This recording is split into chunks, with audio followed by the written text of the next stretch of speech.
Hello. Monday morning. A bit red in the face. It's so hot. Just had a haircut too. What do you think? Nice and trim. So I got back from Realisation Festival on Saturday, and I was planning on doing some stuff when I was there for this, but it was just too intense. We got there Saturday morning, kind of dived straight in. The interviews, did two interviews. One with Rock Sanford, who's says in the program, get these biographies right. Last thing you want to do is misrepresent people. Rock, writer, artist, and activist, as well as a founding member of Extinction Rebellion. And he lives in Gometra in the Hebrides. Lives in a completely off-grid way. And he was telling me, and the island other than him is uninhabited. It's actually his island, and he has a very small place. He was saying to get there from London, it's like 13-hour journey. You have like a 7 or 8 hour train journey, and then another train journey, and then a ferry, and then 2 buses, and then another ferry, and then an 8-mile walk to get to his house.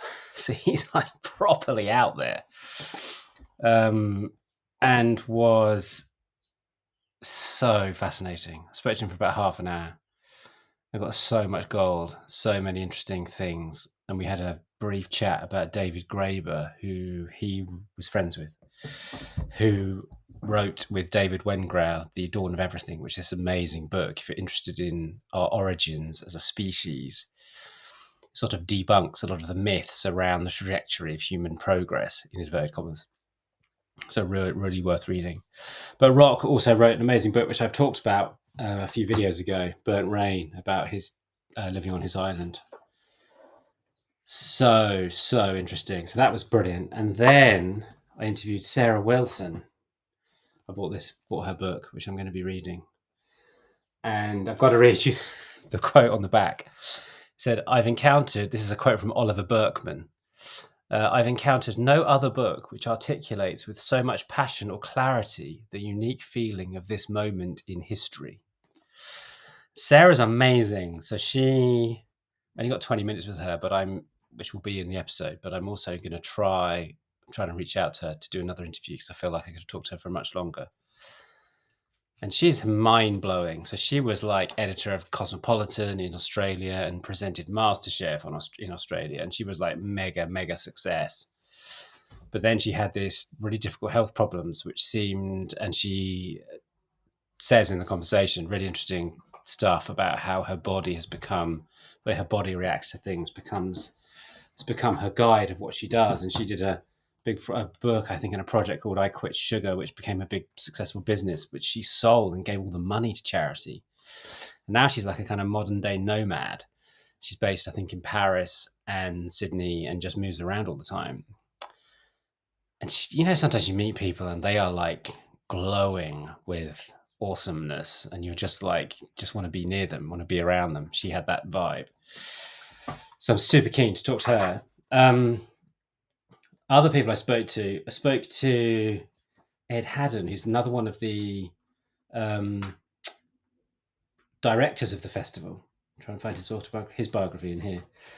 Ed's similar to me in that he helps entrepreneurs, and here we go. Ed is a coach who specializes in working with entrepreneurs and those looking for a more autonomous and meaningful life. Again, somebody I could have spoken to for a very long time. Really interesting insights. We were chatting away about the kind of toll entrepreneurship takes and how it's sort of egoic, but it then ultimately becomes about self-inquiry. And he and I are two peas in the pod, I think, with our philosophies of how you can use entrepreneurship to evolve as an individual. And that was amazing. Then I spoke to Jonathan Rosen, who I'm like slightly in awe of, big fan of. He is one of these people who understands incredibly complex things and then articulates and explains them or talks about them in ways that I just think are a bit more accessible. And that isn't in a kind of hierarchical way. I just think there's certain types of learning which require a kind of intellectual rigor and framing and capacity. that I certainly don't have. I mean, I think I'm intelligent. I just think I'm intelligent in a more sort of intuitive way rather than in the kind of holding all these incredibly sophisticated concepts at the same time. And he's a grandmaster of chess, so he's got that real acute intellect, but he's an incredible communicator. And we discovered we had almost parallel lives in a way. And so that was an amazing chat. I'm really looking forward to sharing that.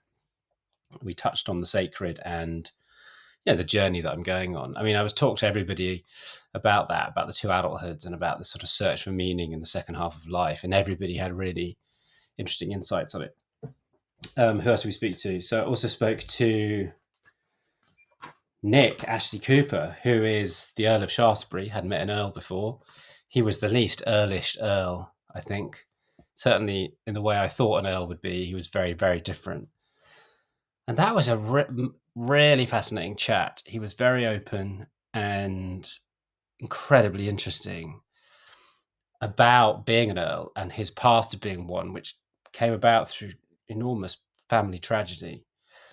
He had an older brother and who died suddenly. And so he was the younger son. He wasn't supposed to be taking on this responsibility, but did. And then St Giles House, where the whole event took place, was literally falling down and it was in danger of being pulled down. And he has, with his wife, has overseen the most extraordinary renovation, which has won tons of awards for being like the most perfect example of how to go about something like this. And he was very humble and it was just really interesting. I was very nosy, maybe. I don't know. How often do you get to meet an Earl? I just wanted to know about it, what that feels like. The kind of pressures of not losing. When you start with so much, you must be under huge pressure to not lose it all and yet make your own mark. So that was just wildly fascinating for me. And a lot of the festival, his background to the festival is, I think, got a sense of it as sort of being worthy of the house and its heritage, which I hadn't appreciated, which you'll hear all about in the interview. The first Earl of Shaftesbury was a bit of a philosophical pioneer, and the third Earl of Shaftesbury is the Earl from which Shaftesbury Avenue gets its name, and was a philanthropist and was a key figure in the government outlawing child labour, getting kids out of chimneys and factories, and created the Ragged School. He was involved in all of that.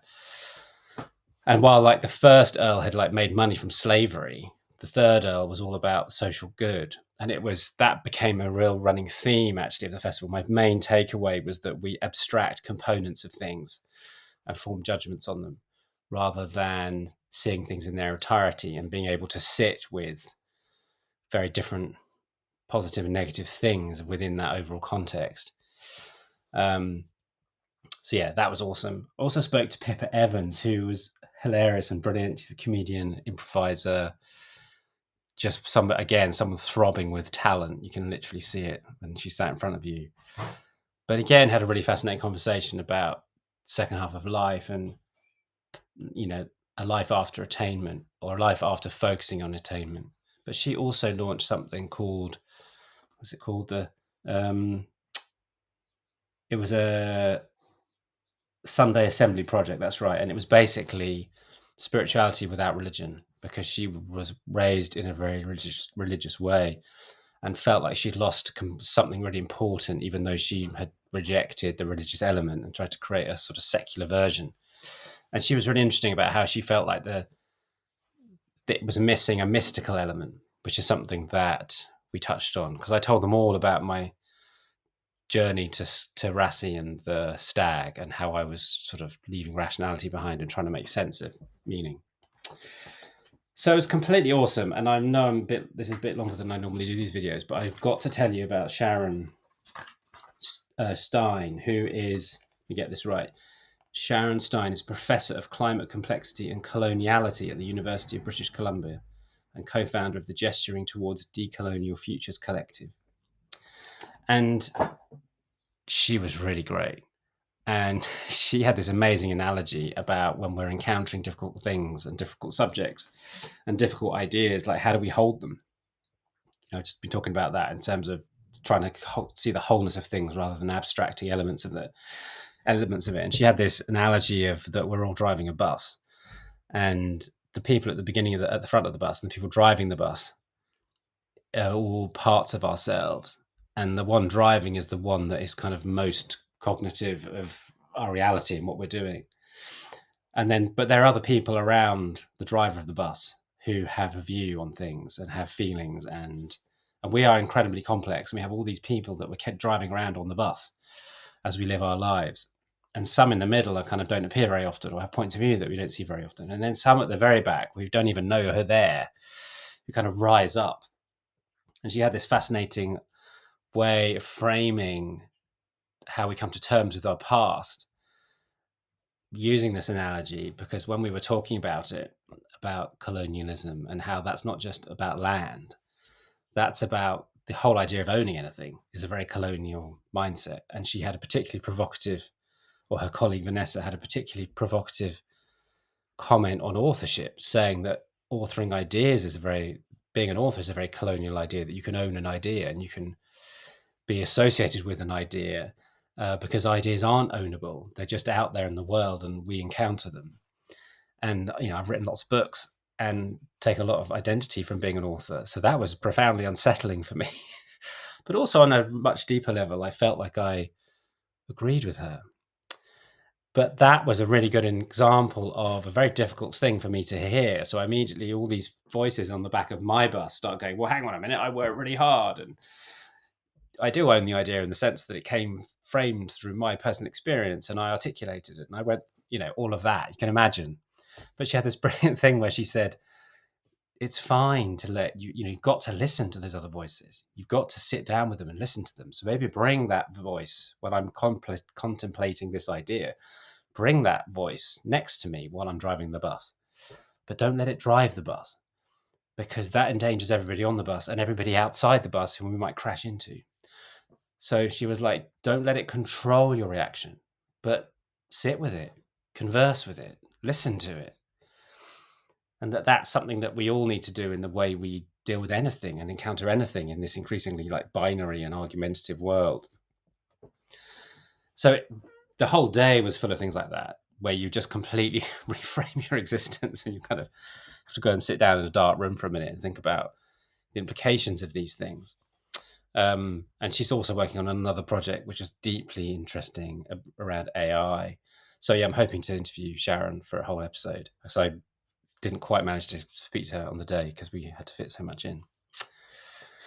But goodness me, I reckon I've got 3 episodes for the radio show on the basis of my first listenings to them, which is amazing. So, and Isabel and I, we're going to go next year. We've already decided. So I'll share info about that when you can buy tickets. Because if this kind of a journey or this kind of inquiry is remotely interesting to you, then oh my goodness me, they have created an extraordinary context for that kind of conversation to happen within. And it's a brilliant balance of all the directors that I met. You can see what they're all individually bringing and how none of the others can quite bring that to it themselves. So it's a wonderful mix.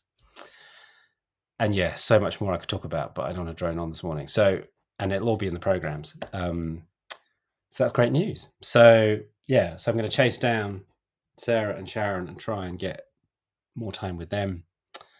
But yeah, the Realisation Festival, look it up.